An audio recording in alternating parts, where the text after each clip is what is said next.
Number three, the next reason why I'm completely opposed to Keir Starmer is that he was spearheading and massively in favour of the second referendum Remain policy that has arguably cost us the 2019 election.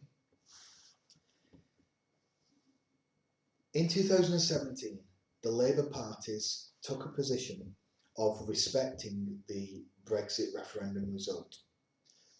When we did that, we got 40% of the vote, which is up within 2% of the Tories, which is a great result considering the Labour Party under Jeremy Corbyn was completely vilified because, of course, Jeremy Corbyn is a threat to capitalist interests because they understood, the establishment and the media, that are funded by massive companies that, of course, want status quo to remain.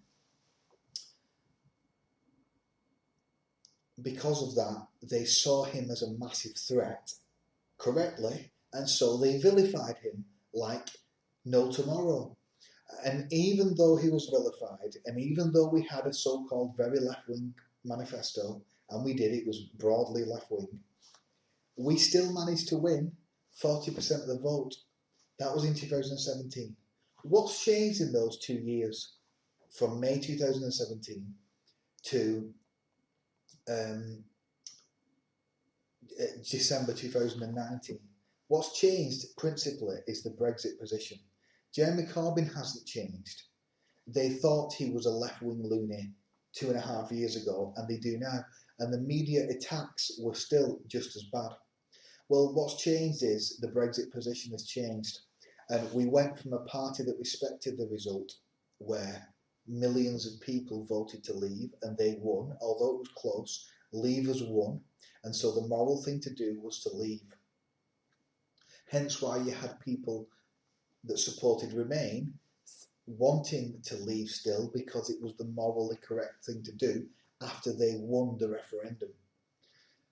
Well, Keir Starmer supports Remain, essentially, or he supported Remain, and he wanted us to have another referendum of which Remain, of course, would be on the cards. And that is a completely anti-democratic move, and it's wrong for two reasons. One, because, as I've just pointed out, it kicks everyone in the face who voted leave in 2016, and he's wrong in terms of, as a socialist, although he isn't a socialist in my view, he should want us to leave the European Union. And if you don't understand why, that's because the European Union is a neoliberal, undemocratic disaster. Its laws, the single market, its rules, if you go and read them in the Lisbon Treaty, they make socialism illegal. The rules are that we have to have a market competitive economy. We have to let private enterprise tender for public works, and our railways and our hospitals and our schools, etc., must be put out to market.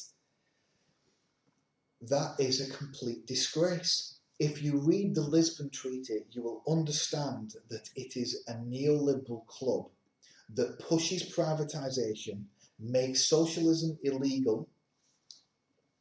Its whole structures and having most of the power within the Commission and not the Parliament means that the whole thing is an undemocratic disaster. And it is right that on the left we should leave. We should be pushing a Lexit. Of course, we have now left, but in the next year or so, we're in the transition period. Obviously, the coronavirus might change this somewhat, and that we may extend that transition. But we should be pushing for a left-wing exit after the transition. Of course, we won't get that with crackpot neoliberals in power, but that should have been the position of the Labour Party. But we didn't. We took a second referendum position, which cost us the election. The Red Wall vanished, and in some regards it turned into a blue wall. Places like Bolsover, Stoke, etc. Lee in Wigan went blue.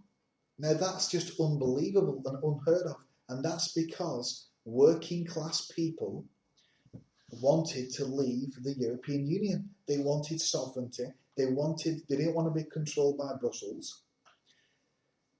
And we made a catastrophic mistake in supporting Remain, or supporting a second referendum, of which Keir Starmer was one of the biggest pushers. So that's the third reason why I'm opposed to Keir Starmer.